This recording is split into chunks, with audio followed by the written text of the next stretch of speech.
ನಮಸ್ಕಾರ. ನನ್ನ ಹೆಸರು ಮಹಾದೇವಿ ಭಟ್ ಅಂತ, ಯಲ್ಲಾಪುರ ತಾಲೂಕು ವಜ್ರಳ್ಳಿಯಿಂದ. ನಾನಿವತ್ತು ಅಕ್ಕಿ ಶಾವಿಗೆ ಮತ್ತೆ ಮಾವಿನಹಣ್ಣಿನ ರಸಾಯನ ಮಾಡ್ತಾ ಇದ್ದೇನೆ. ಈಗ ಅಕ್ಕಿ ಶಾವಿಗೆ ಮಾಡಲಿಕ್ಕೆ 2 ಗಂಟೆ ಮೊದಲು ಅಕ್ಕಿ ನೆನೆಸ್ಕೊಂಡಿದ್ದೇನೆ. ಕ್ಲೀನಾಗಿ ತೊಳ್ಕೊಂಬಂದಿದ್ದೇನೆ. ಅದಕ್ಕೆ ಅರ್ಧ ಸ್ಪೂನ್ ಜೀರಿಗೆ, ಅರ್ಧ ಸ್ಪೂನು ಅರಿಶಿನ, ಆಮೇಲೆ ಸ್ವಲ್ಪ ಉಪ್ಪು, ರುಚಿಗೆ ತಕ್ಕಷ್ಟು ಉಪ್ಪು ಹಾಕಬೇಕು. ಚೆನ್ನಾಗಿ ನೈಸಾಗಿ ರುಬ್ಕೋಬೇಕು ಅದನ್ನು. ಈಗ ಮಾವಿನಹಣ್ಣು ಶೇಖರಣೆದು ಹೇಳ್ತೇನೆ. ಕಾಯಿ ತುರ್ಕೊಂಡಿದ್ದೇನೆ, ಅದಕ್ಕೆ ಸ್ವಲ್ಪ ಏಲಕ್ಕಿ ಹಾಕಬೇಕು. ಆಮೇಲೆ ಮಾವಿನಹಣ್ಣೆಲ್ಲ ಸಿಪ್ಪೆ ತೆಕ್ಕೊಂಡು ಚಿಕ್ಕದಾಗಿ ಕಟ್ ಮಾಡಿ ಸಕ್ಕರೆ ಹಾಕಿ ಇದೆರಡು ಮಿಕ್ಸ್ ಮಾಡೋದು. ಆಮೇಲೆ ತೋರಿಸ್ತೇನೆ. ಅಕ್ಕಿ ರುಬ್ಕೊಂಡು ಚೆನ್ನಾಗಿ ಕಾಯಿಸ್ಕೋಬೇಕು ಒಲೆ ಮೇಲೆ.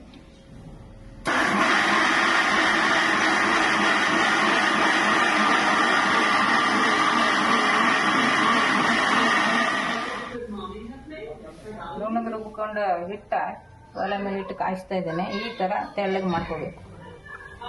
ಆಮೇಲೆ ಅದು ಕಾಯಿಸಿ ಕೈಯಲ್ಲಿ ಮುಟ್ಟಿ ನೋಡಿದಾಗ ಕೈ ಗಂಟದೆ ಇರೋ ಥರ ಕಾಯಿಸ್ಕೋಬೇಕು, ಉಂಡೆ ಮಾಡೋ ಥರ. ನೀರು ಕುದಿಯೋಕೆ ಇಟ್ಕೊಂಡಿದ್ದೀನಿ. ಸ್ವಲ್ಪ ನೀರಿಗೆ ಉಪ್ಪು ಹಾಕಬೇಕು. ಹೀಗೆ ಇಲ್ಲಾಂದ್ರೆ ಚಪ್ಪೆ ಆಗಿಬಿಡುತ್ತೆ. ಈ ಥರ ಇಟ್ಟು ಉಂಡೆ ಮಾಡ್ಕೊಳ್ಬೇಕು. ಈ ಶಾವಿಗೆ ಒರಳೆಲ್ಲ ಹಾಕೋ ಥರ ಉಂಡೆ ಮಾಡ್ಕೊಂಬಿಟ್ಟು ನೀರಲ್ಲಿ ಹಾಕಿ ಬೇಯಿಸ್ಕೋಬೇಕು ಹಿಂಗೆ. ಆಮೇಲೆ ಉಂಡೆಗಳೆಲ್ಲ ತೇಲು ಬರ್ತವೆ ಬೆಂದ ಮೇಲೆ. ಆ ತೇಲು ಬಂದಮೇಲೆ ಚಿಕ್ಕ ಶಾವಿಗೆ ಒರಳೆಲ್ಲ ಹಾಕಿ ಶಾವಿಗೆ ಮಾಡಬೇಕು. ನೀರಿನಲ್ಲಿ ಬೆಂದು ಉಂಡೆ ತೇಲ್ಬೇಕು, ಹಿಂಗೆ ಮೇಲ್ಗಡೆ ಬರಬೇಕು ಇದು. ಆಮೇಲೆ ಇದ್ರಾಗ ಹಾಕೊಂಡು ಶಾವಿಗೆ ಒತ್ತಬೇಕು.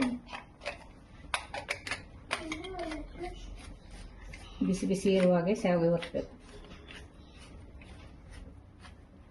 ಬೇಕಾದ ಆಕಾರಕ್ಕೆ.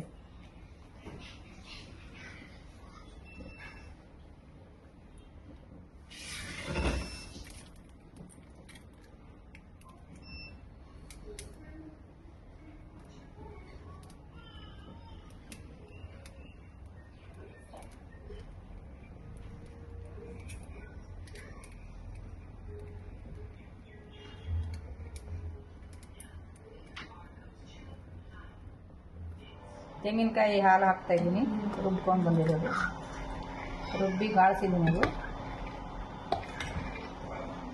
ಆಮೇಲೆ ಸ್ವಲ್ಪ ಸಕ್ಕರೆ ಹಾಕ್ತಾ ಇದ್ದೀನಿ, ರುಚಿಗೆ ತಕ್ಕಟ್ಟು.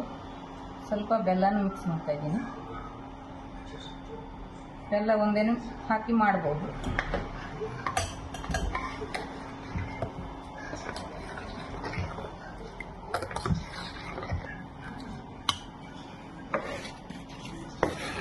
ಸ್ವಲ್ಪ ಉಪ್ಪು ಹಾಕ್ಬೇಕು.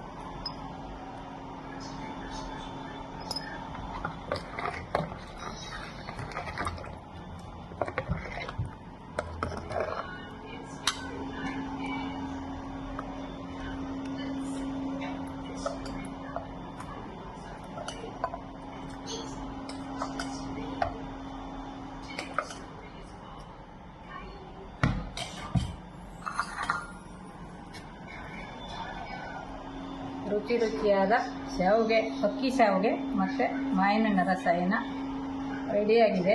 ತುಂಬ ಪುರಾತನವಾಗಿರೋ ಕಜ್ಜಾಯ ಇದು, ನಮ್ಮ ಹಳ್ಳಿ ಕಡೆ.